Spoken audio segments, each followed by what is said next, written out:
Assalamualaikum warahmatullahi wabarakatuh.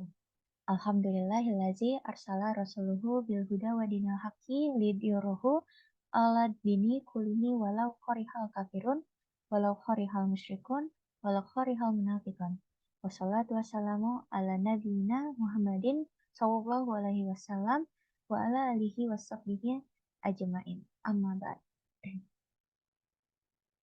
Saudara yang berbahagia sekalian, pertama-tama marilah kita semua panjatkan puja dan puji syukur kita hanya kepada Allah Subhanahu wa taala yang masih memberikan kita semua banyak nikmat sehat, nikmat waktu luang, nikmat iman, dan nikmat Islam. Sehingga kita semua dapat berkumpul di acara yang insya Allah mulia ini. Tidak lupa tentu salawat serta salam mari kita curahkan pada junjungan kita semua, Nabi Muhammad SAW, karena telah membawa kita semua dari zaman jahiliyah atau zaman kebodohan menuju zaman terang benderang seperti yang kita semua rasakan saat ini. Semoga kita semua masuk ke dalam golongan yang menerima syafaatnya kelak di hari akhir nanti. Amin. Pada kesempatan kali ini, izinkan saya Jessica Aulia Paramita Putri Nugroho, mahasiswa Fakultas Psikologi dan Ilmu Sosial Budaya, Prodi Psikologi Angkatan 2021 dengan NIM 2132024. Maksud saya dalam membuat video dakwah pada hari ini adalah dengan tujuan untuk memenuhi tugas pelatihan kepemimpinan dan dakwah atau PKD 2 sebagai salah satu syarat kelulusan. Tema yang akan saya bawakan pada hari ini adalah mengenai adab bertamu dalam Islam. Berdasarkan penjelasan materi pertemuan pertama pada sesi pelaksanaan PKD sebelumnya di hari Ahad 3 Desember pada tahun 2023. Dalam kehidupan kita sebagai manusia yang merupakan makhluk sosial, kita biasanya melakukan kehidupan bersosialisasi dengan orang-orang di sekitar kita, seperti keluarga, teman, lingkungan rumah, tetangga, bahkan pada orang yang tidak kita kenal sekalipun. Tidak jarang juga kita melakukan kunjungan ke rumah seseorang untuk menyambung tali silaturahmi. Hal itu yang kita sebut sebagai bertamu. Lalu, bertamu itu apa? Bertamu adalah salah satu cara untuk menyambung silaturahmi dalam Islam. Islam sendiri memberikan kebebasan pada umatnya untuk bertamu. Namun, dalam bertamu, tata krama juga harus tetap kita jaga agar tujuan dari bertamu itu sendiri tetap dapat terjaga. Dan Islam juga telah mengajarkan kita untuk tidak bertamu pada 3 waktu tertentu, yaitu sehabis zuhur, sesudah isya, dan sebelum subuh. Allah Subhanahu wa taala berfirman dalam surah An-Nur ayat ke-58 yang artinya, "Hai orang-orang yang beriman, hendaklah budak-budak, lelaki dan wanita yang kamu miliki, dan orang-orang yang belum balik di antara kamu meminta izin kepada kamu 3 kali, yaitu dalam satu hari, yaitu sebelum sembahyang subuh, ketika kamu menanggalkan pakaian, di tengah hari, dan sesudah sembahyang isya. Itulah 3 aurat bagi kamu. Tidak ada dosa atasmu dan tidak pula atas mereka selain dari 3 waktu itu. Mereka melayani kamu sebahagian dari kamu. Ada keperluan kepada kebahagiaan yang lain. Demikianlah Allah menjelaskan ayat-ayat bagi kamu. Dan Allah Maha Pengetahui lagi Maha Bijaksana." Selanjutnya, rumah itu seperti penutup aurat bagi segala sesuatu yang ada di dalamnya. Sebagaimana pakaian sebagai penutup aurat bagi tubuh, jika seorang tamu meminta izin terlebih dahulu kepada penghuni rumah, maka ada kesempatan bagi penghuni rumah untuk mempersiapkan kondisi di dalam rumahnya. Di antara mudarat yang timbul jika seseorang tidak meminta izin kepada penghuni rumah adalah bahwa hal itu akan menimbulkan kecurigaan dari tuan rumah, bahkan bisa-bisa dituduh sebagai pencuri, perampok, atau semisalnya karena masuk rumah orang lain secara diam-diam merupakan tanda kejelekan. Oleh karena itu, Allah Subhanahu wa taala melarang kaum mukminin untuk memasuki rumah orang lain tanpa seizin penghuninya. Dalam bertamu, Allah juga memberikan aturan sebagai berikut.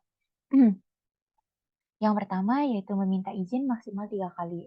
Rasulullah Shallallahu Alaihi Wasallam mengajarkan kepada kita bahwa batasan untuk meminta izin untuk bertamu adalah 3 kali.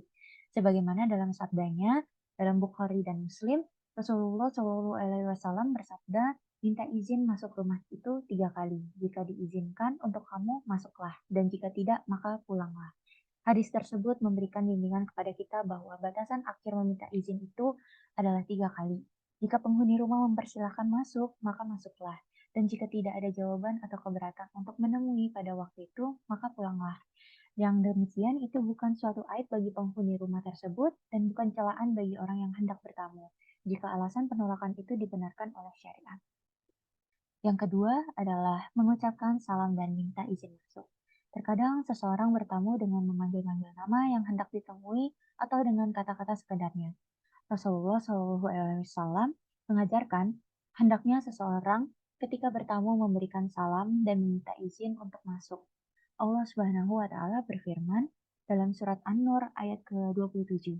Hai orang-orang yang beriman, janganlah kamu memasuki rumah yang bukan rumahmu sebelum meminta izin dan memberi salam pada penghuninya. Yang demikian itu lebih baik bagimu agar kamu selalu ingat. Ada pula hadis lain yaitu tidak boleh memberi izin hingga dia beri salam. Itu dari hadis Bukhari. Dalam hal ini memberikan salam dan minta izin sesuai dengan poin pertama, maka batasannya adalah 3 kali. Maksudnya adalah jika kita telah memberi salam 3 kali namun tidak ada jawaban atau tidak diizinkan, maka itu berarti kita harus menunda kunjungan kita kali itu. Adapun ketika salam kita telah dijawab, bukan berarti kita dapat membuka pintu kemudian masuk begitu saja, atau jika pintu telah terbuka, bukan berarti kita dapat langsung untuk masuk. Mintalah izin untuk masuk dan tunggulah izin dari sang pemilik rumah untuk memasuki rumahnya. Hal ini disebabkan sangat dimungkinkan jika seseorang langsung masuk, maka aib atau hal yang tidak diinginkan untuk dilihat belum sempat ditutupi oleh sang pemilik rumah. Sebagaimana yang diriwayatkan dari Sahal bin Sa'ad radhiyallahu anhu bahwa Nabi Shallallahu alaihi wasallam bersabda dalam hadis riwayat Bukhari dan Muslim, sesungguhnya disyariatkan minta izin adalah karena untuk menjaga pandangan. Lalu yang ketiga adalah ketukan yang tidak mengganggu. Seringkali ketukan yang diberikan seseorang tamu berlebihan sehingga mengganggu pemilik rumah, baik karena kerasnya atau cara mengetuknya, maka hendaklah ketukan itu adalah ketukan yang sekedarnya dan bukan ketukan yang mengganggu seperti ketukan keras yang mungkin dapat mengagetkan atau sengaja ditunjukkan untuk membangunkan pemilik rumah. Sebagaimana yang telah diceritakan oleh Anas bin Malik radhiyallahu anhu pada hadis riwayat Bukhari dalam Adabul Mufrad dalam mengetuk pintu. Kami di masa Nabi Shallallahu Alaihi Wasallam mengetuk pintu dengan kuku-kuku. Selanjutnya ada poin keempat, yaitu posisi berdiri tidak menghadap pintu masuk. Nah, hendaknya posisi berdiri tamu tidak di depan pintu dan menghadap ke dalam ruangan. Poin ini juga berkaitan hak sang pemilik rumah untuk mempersiapkan dirinya dan rumahnya dalam menerima tamu. Sehingga dalam posisi demikian, apa yang ada di dalam rumah tidak langsung terlihat oleh tamu sebelum diizinkan oleh pemilik rumah untuk masuk. Sebagaimana amalan Rasulullah SAW dari hadis riwayat Abu Dawud Sahih adalah Rasulullah Shallallahu Alaihi Wasallam apabila mendatangi pintu suatu kaum, beliau tidak menghadapkan wajahnya di depan pintu, tetapi berada di sebelah kanan atau kirinya dan mengucapkan Assalamualaikum, Assalamualaikum. Selanjutnya poin kelima adalah tidak mengintip. Mengintip ke dalam rumah sering terjadi ketika seseorang penasaran apakah ada seseorang di rumah atau tidak. Padahal Rasulullah Shallallahu Alaihi Wasallam sangat mencela perbuatan ini dan memberi ancaman kepada para pengintip sebagaimana dalam sabdanya yaitu pada hadis Bukhari Kitabul Isti'zan, yaitu andaikan ada orang melihatmu di dalam rumah tanpa izin, engkau melemparnya dengan batu kecil lalu kamu cungkil matanya, maka tidak ada dosa bagimu. Lalu pada poin selanjutnya itu poin ke-6, pulang kembali jika disuruh pulang. Kita harus menunda kunjungan atau dengan kata lain pulang kembali ketika setelah 3 kali salam dan tidak dijawab atau pemilik rumah menyuruh kita untuk pulang kembali. Sehingga jika seorang tamu disuruh pulang, hendaknya ia tidak tersinggung atau merasa dilecehkan karena hal ini termasuk ke dalam adab yang penuh hikmah dalam syariat Islam. Di antara hikmahnya adalah hal ini demi menjaga hak-hak pemilik rumah. Allah Subhanahu wa taala berfirman dalam surah An-Nur ayat 28.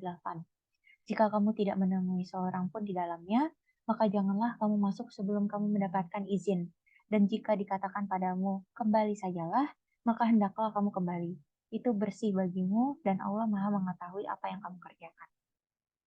Maka pada ayat tersebut disebutkan oleh Ibnu Katsir dalam tafsirnya, mengapa demikian? Karena meminta izin sebelum masuk rumah itu berkenaan dengan penggunaan hak orang lain. Oleh karena itu, tuan rumah berhak menerima atau menolak tamu. Lalu pada poin ketujuh, menjawab dengan nama yang jelas. Nah, pada bagian ini terkadang pemilik rumah ingin mengetahui dari dalam rumah siapakah tamu yang datang sehingga bertanya siapa, maka hendaklah seorang tamu tidak menjawab dengan saya atau aku atau semacamnya, tetapi sebutkan nama dengan jelas. Sebagaimana yang terdapat dalam riwayat dari Jabir radhiyallahu anhu, dia berkata pada hadis riwayat Bukhari dan Muslim, Aku mendatangi, aku mendatangi Rasulullah Shallallahu Alaihi Wasallam, maka aku mengetuk pintu. Lalu beliau bertanya, siapa? Maka aku menjawab, saya. Lalu beliau bertanya, saya. Sepertinya beliau tidak suka. Demikianlah beberapa poin yang perlu kita perhatikan agar agar apa yang kita lakukan ketika bertamu pun sesuai dengan yang diajarkan oleh Nabi Shallallahu Alaihi Wasallam. Dengan mengetahui adab-adab yang telah diajarkan Rasulullah Shallallahu Alaihi Wasallam, ini juga dapat membuat kita lebih lapang kepada saudara kita sebagai tuan rumah ketika kita menjalankan apa yang menjadi haknya sebagai pemilik rumah. Dengan begitu, saya Jessica Aulia menutup sesi dakwah mengenai adab bertamu dalam Islam pada hari ini. Semoga apa yang telah saya sampaikan dapat uh, memberikan sebuah manfaat baru bagi kita semua. Amin, amin ya robbal alamin. Wassalamualaikum warahmatullahi wabarakatuh.